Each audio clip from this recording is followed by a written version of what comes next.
నమస్కారం SDV news కి స్వాగతం నేను స్వప్న ముందుగా హెడ్లైన్స్ చూద్దాం సార్వత్రిక ఎన్నికలకు ఏర్పాట్లు పూర్తి చేశామన్న జిల్లా కలెక్టర్ ఢిల్లీరావు ప్రజలు స్వచ్ఛందంగా వచ్చి తమ ఓటు హక్కును వినియోగించుకోవాలని పిలుపు పోలింగ్ కేంద్రాల వద్ద మౌలిక సదుపాయాలు కల్పించినట్లు ప్రకటన పులివెందులకు బయలుదేరి వెళ్లిన సీఎం జగన్ తన ఓటు హక్కును వినియోగించుకుని రేపు సాయంత్రం తిరిగి తాడేపల్లికి రానున్న సీఎం సెంట్రల్ నియోజకవర్గంలో అసెంబ్లీ పార్లమెంట్ ఎన్నికలను ప్రశాంతంగా నిర్వహించేందుకు అన్ని ఏర్పాట్లు సిద్ధం చేశామన్న రిటర్నింగ్ అధికారి స్వప్నిల్ దినకర్ 267 పోలింగ్ కేంద్రాల్లో 500కు పైగా సీసీ కెమెరాలు ఏర్పాటు చేసినట్లు వెల్లడి రేపు ఉదయం 7 గంటల నుంచి ప్రారంభం కానున్న పోలింగ్ ఏర్పాట్లు పూర్తి చేసిన ఎన్నికల కమిషన్ సాయంత్రం 6 గంటల వరకు తమ ఓటు వేసేందుకు పూర్తిస్థాయి ఏర్పాట్లు చేసిన అధికార యంత్రాంగం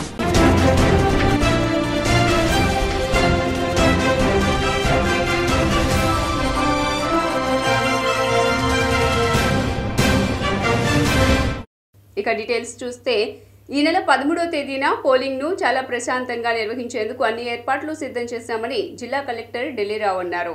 నగరంలోని ఇందిరాగాంధీ మున్సిపల్ స్టేడియంలో పోలింగ్ కేంద్రాలకు వెళ్లే పోలింగ్ అధికారులకు జిల్లా కలెక్టర్ ఢిల్లీరావు ప్రత్యేక సూచనలు నిర్వహించారు. పోలింగ్ కేంద్రాల్లో విధుల్లో ఉండే పీఓలు, ఏపీఓలు, ఇతర సిబ్బందికి ఎలక్ట్రానిక్ ఓటింగ్ మిషన్ పై పోలింగ్ ఏ విధంగా నిర్వహించాలి అంశంపై వీడియో ప్రెజెంటేషన్ చేశారు. ఈ సందర్భంగా కలెక్టర్ ఢిల్లీరావు మీడియాతో మాట్లాడుతూ విజయవాడ పార్లమెంటు పరిధిలోని నందిగామ, జగ్గయ్యపేట, మైలవరం, పశ్చిమ, తూర్పు నియోజకవర్గం, సెంట్రల్ నియోజకవర్గంలో పోలింగ్ ను ప్రశాంతంగా నిర్వహించేందుకు ఏర్పాట్లు పూర్తి చేశామని తెలిపారు. ఆ దృష్టికి సీఓ గారు అనేది ఒక వీడియో అనేటువంటిది నాగబాబు గారు పెట్టినటువంటి దాంట్లో ఒక వీడియో అనేటువంటిది మాకు పెట్టారు. దాన్ని చూసి దాన్ని వెంటనే మా ఆర్ఓలకు పంపించున్నాము. సో ఇండెలిబుల్ లింక్ అనేటువంటిది ఆల్రెడీ పెట్టడం కాదు, ఇప్పుడు ఆల్రెడీ ఎవరైతే ఎలక్షన్లో ఓటు వేస్తున్నారో వాళ్ళకు ఉంటుంది ఇండెలిబుల్ లింక్. ఎలక్షన్లో ఓటు మీరు ఇప్పుడు సపోజ్ మీడియా వేశారు, ఇదిగో suppose like this, so this the one, so ఇది సపోజ్ ఇదిగోండి ఇది చాలా ఇది యాక్చువల్ డ్యూటీ. ఆల్రెడీ మనం వాటర్ ఎలక్షన్ డ్యూటీలో ఎవరైతే వేశారో ఓటు వాళ్ళకు ఉంటుంది. నో ఛాన్స్, అలా ఉండదు. అలా ఎక్కడైనా ఒకవేళ ఒక్కటి ఎగ్జాంపుల్ చూపించండి, మేము దాని తగ్గట్టుగా ఎంక్వైరీ వెంటనే చేస్తాం. No, there is no further postal ballot. 9th is the last date. Not possible. We conveyed RTC drivers, comes under absentee voters emergency services, AVES, nodal officer appointed, nodal officer కూడా ఇచ్చారు మాకు. కాబట్టి మళ్ళీ ఇక్కడ ఈరోజు మళ్ళీ పోస్టల్ బ్యాలెట్ అనేటువంటి concept అది ఎమర్జెన్సీ సర్వీస్. సో 2019లో రీపోల్కి సంబంధించినవి మన జిల్లాలో లేదు కాబట్టి అది నిల్. 2019 నుండి మధ్యలో జరిగిన ఎలక్షన్స్లో ఎలక్షన్ వైలెన్సెస్ జరిగినటువంటివి, చిన్న గొడవలు అయినటువంటివి అలాంటివి కొన్ని ఉన్నాయి. మాకు అబ్నార్మల్ లా అండ్ ఆర్డర్, ఒక గ్రామంలో ఇద్దరు పోటీగా ఉన్నారు అనుకోనంటే అలాంటి వాటిని క్రిటికల్గా మేము పెట్టుకున్నాం. సో కొన్ని దగ్గరలో 1200 కన్నా ఎక్కువ ఉన్నారు, అది కూడా ఒకటి పెట్టుకున్నాం. ఒకే లొకేషన్లో 4 కన్నా ఎక్కువ ఉండి ఎక్కువ మంది గుమిగూడడానికి అవకాశం ఉంటుంది, అది కూడా పెట్టుకున్నాం. ఈ విధంగా తయారు చేస్తే మాకు 319 పోలింగ్ స్టేషన్స్ ఏవైతే ఉన్నాయో లొకేషన్స్, 319 లొకేషన్స్ మాకు సెన్సిటివ్గా అన్నట్టుగా మాకు వచ్చింది. మాకు ఒక 900+ అనేటువంటి వచ్చాయి. ఈ 300 మంది రైస్ కార్డు, రేషన్ కార్డు తీసుకొస్తారు. అది ఒక డాక్యుమెంట్ కింద అనుకుంటారు. అది ఆ 12 డాక్యుమెంట్లో రైస్ కార్డు, రేషన్ కార్డు లేదు. కాబట్టి మీకు ఎపిక్ కార్డు కానీ మన దగ్గర ఎక్కువగా ఉండేటువంటి ఆధార్ కార్డు, రూరల్ ఏరియాస్తో ఆధార్తో పాటుగా ఉపాధి హామీ కార్డు ఇలాంటివి ఉంటాయి. ఈ రేషన్ కార్డు, రైస్ కార్డు తీసుకొచ్చి అదొక డాక్యుమెంట్ కింద మీరు అడగడానికి ట్రై చేస్తారు, వాళ్ళతో డిస్కస్ చేయడానికి ట్రై చేస్తారు. అలాంటిది వద్దు. తర్వాత మేము ప్రభుత్వం election commission of India and CEO గారు ప్రింట్ చేసి ఇచ్చినటువంటి వాటర్ ఇన్ఫర్మేషన్ స్లిప్స్ ఉన్నాయి, VIS అంటాము. వాటిని కూడా ఒక డాక్యుమెంట్ అనుకొని చెప్పి మీరు తీసుకురావడానికి అంటున్నారు. అది కూడా ఒక మీకు ఇన్ఫర్మేషన్ గురించే కానీ మీ పోలింగ్ స్టేషన్ ఎక్కడ, మీ యొక్క సీరియల్ నెంబర్ ఎంత అని చెప్పి తెలుసుకోవడానికే కానీ అది ఒక ఐడెంటిఫికేషన్ డాక్యుమెంట్ అనేటువంటిది కాదు. That's another. సెంట్రల్ నియోజకవర్గంలో అసెంబ్లీ, పార్లమెంట్ ఎన్నికలను చాలా ప్రశాంతంగా నిర్వహించేందుకు అన్ని ఏర్పాట్లు సిద్ధం చేశామని రిటర్నింగ్ అధికారి స్వప్నిల్ దినకర్ తెలిపారు. సెంట్రల్ నియోజకవర్గంలో 267 పోలింగ్ కేంద్రాల్లో 500కు పైగా సీసీ కెమెరాలు ఏర్పాటు చేసినట్లు తెలిపారు. ఓటు హక్కు కలిగిన ప్రతి ఒక్కరూ వారి ఓటు హక్కును సద్వినియోగం చేసుకోవాలని విజ్ఞప్తి చేశారు. అతి సమస్యాత్మకమైన 77 పోలింగ్ కేంద్రాల్లో పోలీస్ బలగాల మధ్య ప్రతిష్టాత్మకంగా పోలింగ్ నిర్వహించేందుకు ప్రత్యేక చర్యలు తీసుకోవడం జరిగిందని పేర్కొన్నారు. అసెంబ్లీ నియోజకవర్గంలో 267 267 పోలింగ్ స్టేషన్స్ ఆక్సిలరీతో కలిపి ఉన్నాయి. ప్రతి ఒక్క పోలింగ్ స్టేషన్లో మనం ఒక 2 సీసీటీవీ కెమెరాస్ అంటే వెబ్ కాస్టింగ్ కింద 2 సీసీటీవీ కెమెరాస్ మనం పెట్టాము. ఒకటి బయట ఒకటి లోపల. దీనికి డైరెక్ట్ ఫీడ్ మన integrated control room Vijayawada municipal corporation main ఆఫీస్లో మనం పెట్టడం జరిగింది. అలాగే అక్కడ ఒక గ్రీవెన్స్ సెంటర్ కూడా మనం పెట్టాము. అక్కడ నాతో పాటు అక్కడ ఏదైనా డిఫెక్టివ్ ఈవీఎంస్ ఉంటే దీనికి కూడా ఒక కంట్రోల్ రూమ్ కానీ, తర్వాత ఇది కాకుండా మన అవైలబుల్ రిపోర్ట్స్ ఉన్నాయి అది కూడా ఒక కంట్రోల్ రూమ్ మనం పెట్టాము. ఇది కాకుండా మన ఎటువంటి ఇన్సిడెంట్ జరగకుండా చూడాలి కాబట్టి ఒక 87 మైక్రో అబ్జర్వర్స్ మనం విజయవాడ సెంట్రల్ అసెంబ్లీ కాన్స్టిట్యుయెన్సీ వరకు మనం పెట్టాము. ఇంకొకటి దీంతో పాటు 87 వీడియోగ్రాఫర్స్ కూడా మనం పెట్టాము. మనకి టోటల్ పోలింగ్ లొకేషన్స్ 77కి 77 క్రిటికల్గా మనం డిక్లేర్ చేసాము. దీంట్లో లా అండ్ ఆర్డర్ ప్రాబ్లం ఉన్న ఈ పోలింగ్ స్టేషన్ లొకేషన్స్ 41. దీని వరకు అక్కడ చాలా పకడ్బందీగా అక్కడ బ్యారికేడింగ్ కానీ, క్యూ లైన్ మేనేజ్మెంట్ కానీ అన్నీ మనం చేసాము. ఒకటే అంటే ఇది ఏర్పాటు చాలా మంచిగా జరుగుతుంది. మన పోలింగ్ పార్టీస్ ఇప్పటికే ఒక 90% వరకు ఫామ్ అయిపోయింది. ఈరోజు మన కలెక్టర్ సార్ ఇన్స్ట్రక్షన్ ప్రకారమే ఒక 1 గంటకి ఒక 1 o'clockకి ఇక్కడ నుంచి టీమ్స్ బయలుదేరి 3 o'clock వరకు అక్కడ మన పోలింగ్ స్టేషన్స్ వరకు చేరుతాయి. బట్ కానీ మెయిన్గా మీడియా మిత్రుల ద్వారా అందరికీ నేను ఒకటి రిక్వెస్ట్ చేస్తున్నాను, రేపు మీ డ్యూటీస్ కానీ మీ అన్ని కామలు కానీ సెలవు ఉంది. బట్ కానీ ఎలక్షన్ పరంగా దయచేసి సెలవు తీసుకోకూడదు. ప్రతి ఒక్కరూ దయచేసి మీరు May 13th ఓట్ ఖచ్చితంగా వినియోగించాలి. మన పోలింగ్ స్టేషన్ కూడా చాలా పక్కాగా. సోమవారం జరగనున్న సార్వత్రిక ఎన్నికలకు తెలుగు రాష్ట్రాల్లో ఏర్పాట్లు తుది దశకు చేరుకున్నాయి. పోలింగ్ విధుల్లో పాల్గొనే సిబ్బంది డిస్ట్రిబ్యూషన్ సెంటర్లకు చేరుకుని సామాగ్రిని తీసుకుంటున్నారు. పోలింగ్ సమయాల్లో చేపట్టవలసిన విధి విధానాల గురించి అధికారులు వారికి సూచనలు చేశారు. సెక్టార్ల వారీగా సిబ్బందికి పోలింగ్ కేంద్రాల విధులు అప్పగించారు. వీరంతా ఈవీఎంలు ఇతర సామాగ్రితో వారికి కేటాయించిన పోలింగ్ కేంద్రాలకు వెళ్లనున్నారు. సార్వత్రిక ఎన్నికల సమరంలో 4వ దశలో రాష్ట్రంలో 25 లోక్సభ స్థానాలకు 175 అసెంబ్లీ నియోజకవర్గాలకు ఎన్నికలు జరగనున్నాయి. అభ్యర్థులు సోమవారం తమ అదృష్టాన్ని పరీక్షించుకోనున్నారు. ఇతర సిరా ద్వారా ఓటర్ల వేళ్లపైన మార్కు చేస్తే కఠిన చర్యలు తప్పవని జిల్లా కలెక్టర్ ఢిల్లీరావు హెచ్చరించారు. ఓటర్ల వేళ్లపై చెరగని సిరాతో మార్కు వేస్తున్నట్లు మీడియాలో ప్రచారం జరుగుతుందని, అలా చేయటం సరికాదన్నారు. చెరగని సిరాను ప్రభుత్వమే తయారు చేస్తుందని తెలిపారు. కేంద్ర ఎన్నికల సంఘం వద్ద మాత్రమే అది అందుబాటులో ఉంటుందన్నారు. ఇతరుల వద్ద కూడా చెరగని సిరా ఉంటుందనేది తప్పుడు ప్రచారమని స్పష్టం చేశారు. ఇతర సిరాతో చట్ట వ్యతిరేక కార్యకలాపాలకు పాల్పడితే కఠిన చర్యలు తీసుకుంటామన్నారు. పోలింగ్ మెటీరియల్ను పోలింగ్ సిబ్బందిని కేంద్రాలకు తరలించడం కోసం రవాణా శాఖ ఆధ్వర్యంలో 78 వాహనాలను ఏర్పాటు చేశారు. కృష్ణా జిల్లా మచిలీపట్నం నోబుల్ కాలేజ్ నందు నియోజకవర్గంలో ఎన్నికల కేంద్రాలకు ఈవీఎంలని, పోలింగ్ సామగ్రిని అధికారులు పటిష్ట భద్రతతో పోలీస్ స్టేషన్లకు తరలించడం జరుగుతుందని రిటర్నింగ్ ఎన్నికల అధికారి ఎం వాణి తెలిపారు. పోలింగ్ మెటీరియల్ ను, పోలింగ్ సిబ్బందిని పోలింగ్ కేంద్రాలకు తరలించడం కోసం రవాణా శాఖ ఆధ్వర్యంలో 78 వాహనాలు ఏర్పాటు చేయడం జరిగిందని, మచిలీపట్నం అసెంబ్లీ నియోజకవర్గంలో 205 పోలింగ్ కేంద్రాల్లో 205 మంది పీఓలు, 205 ఏపీఓలు, 300 మంది ఓపీలు, అదనపు సిబ్బందితో మొత్తం కలిపి 1700 మంది సిబ్బంది పోలింగ్ ప్రక్రియలో పాల్గొననున్నారని పేర్కొన్నారు. మే 13వ తేదీన ఉదయం 7 గంటల నుండి సాయంత్రం 6 గంటల వరకు పోలింగ్ నిర్వహించనున్నారని ఏపీ సీఈఓ ముఖేష్ కుమార్ మీనా తెలిపారు.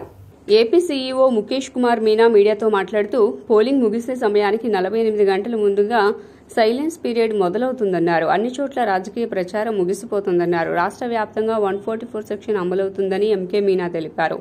అలాగే 6 గంటల తర్వాత స్థానికులు కానీ రాజకీయ నేతలంతా నియోజకవర్గాల్లో నుంచి వెళ్లిపోవాలని ఆదేశించారు. అయితే పుణ్యక్షేత్రాలు, పర్యాటక ప్రాంతాలు ఉన్న చోట మినహాయింపు ఉంటుందన్నారు. టీవీ, రేడియో, సోషల్ మీడియా ద్వారా ప్రచారం చేయరాదని తెలిపారు.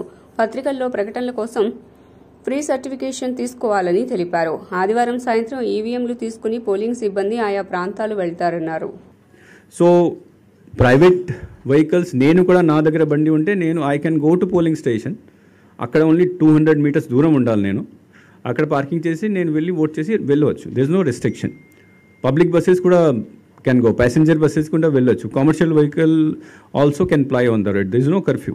Only thing is that nobody should transport the voters in their vehicles. Restriction is on candidate మీద కొద్దిగా రెస్ట్రిక్షన్ ఉంటుంది ఈ మూమెంట్లో. రెస్ట్రిక్షన్ అంటే ఒక అసెంబ్లీ కాన్స్టిట్యున్సీలో ఒక క్యాండిడేట్కి మ్యాక్సిమం 3 వెహికల్ పాసెస్ ఇవ్వడం జరుగుతుంది. ఒక వెహికల్ పాస్ ఆయన సొంత ట్రాన్స్పోర్ట్ కోసం, one vehicle pass for his election agent, and the third vehicle pass for his party workers or his workers. Government vehicles anyway they can use it. Polling station ఏరియాలో అంటే polling station neighbourhood అంటాం దీన్ని. Polling station ఏరియాలో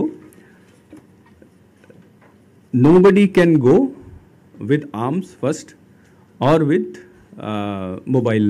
So mobiles తీసుకు లోపల polling అంటే polling station లోపల తీసుకు వెళ్ళకూడదు except the presiding officer or authorized person on duty.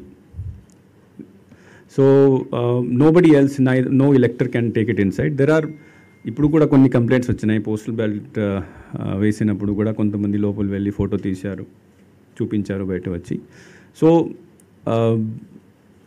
Polling టైంలో it's an advice to everybody, all the voters, do not bring your phones, because although we have told the presiding officers to make some arrangement so that if they bring it they can put it outside, but deeniki safety malli do not expect too much into that aspect, because very restricted arrangements would be there. Then they would be busy in managing the polling rather than your cell phones. So if you bring it, it is your responsibility. We will not allow it inside the polling station. Security సంబంధించి కూడా only Z+ category మనిషి ఎవరైనా ఉంటే, leader or somebody else, can they with that person only one plain clothed person with hidden arm can go inside the polling station. Otherwise nobody can be allowed. The minister or anybody who. రాష్ట్ర అభివృద్ధిపై విద్యార్థులు దృష్టి సారించాలని justice B Shivashankar Rao అన్నారు. విద్యార్థులు రాష్ట్ర అభివృద్ధిపైన దృష్టి సారించాలని, తద్వారానే అత్యధిక ప్యాకేజీలతో కూడిన ఉన్నత ఉద్యోగ అవకాశాలు మన రాష్ట్రంలో లభిస్తాయని రాష్ట్ర judicial preview committee chairman justice B Shivashankar Rao స్పష్టం చేశారు.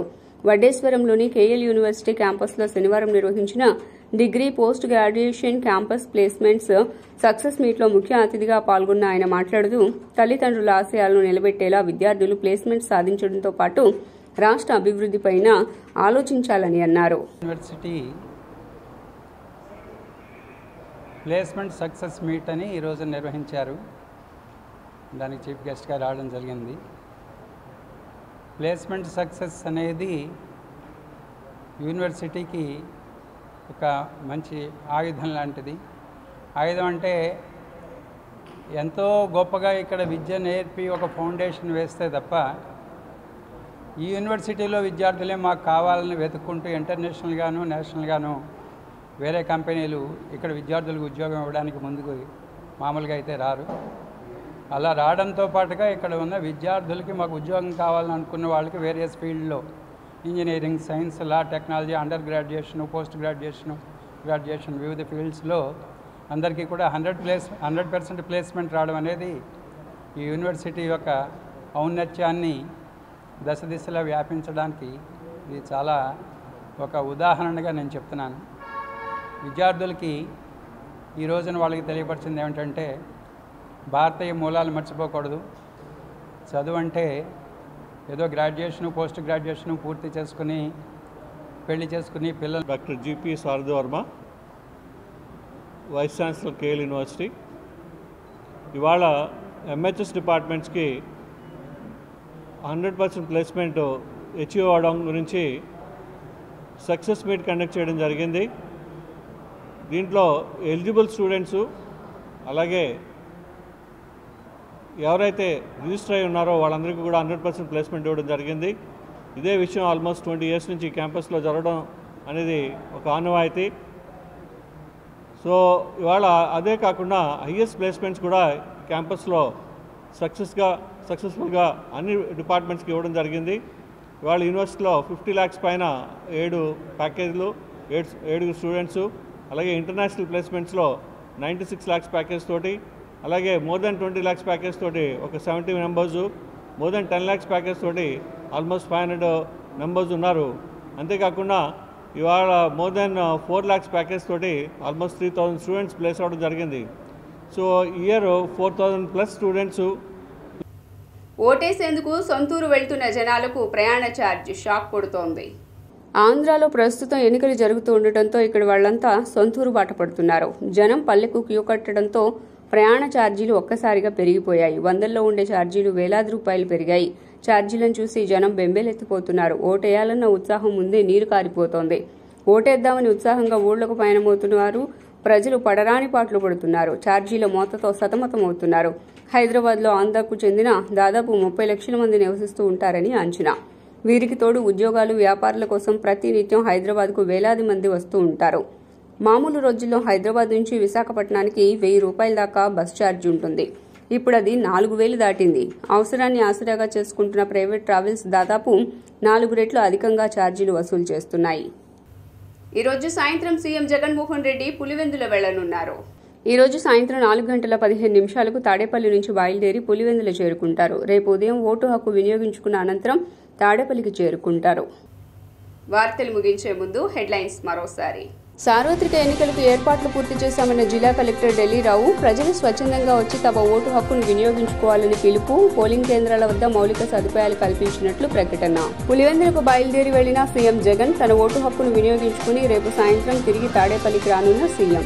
సెంట్రల్ నియోజకవర్గంలో అసెంబ్లీ, పార్లమెంట్ ఎన్నికలను ప్రశాంతంగా నిర్వహించేందుకు అన్ని ఏర్పాట్లు సిద్ధం చేశామన్న రిటర్నింగ్ అధికారి స్వప్నిల్ దినకర్. 267 పోలింగ్ కేంద్రాల్లో 500కు పైగా సీసీ కెమెరాలు ఏర్పాటు చేసినట్లు వెల్లడి. రేపు ఉదయం 7 గంటల నుంచి ప్రారంభం కానున్న పోలింగ్ ఏర్పాట్లు పూర్తి చేసిన ఎన్నికల కమిషన్ సాయంత్రం 6 గంటల వరకు తమ ఓటు వేసేందుకు పూర్తిస్థాయి ఏర్పాట్లు చేసిన అధికార యంత్రాంగం. HDV న్యూస్ ఇంతటితో సమాప్తం. తిరిగి వార్తల్లో మళ్ళీ కలుద్దాం. అంతవరకు సెలవు. నమస్కారం.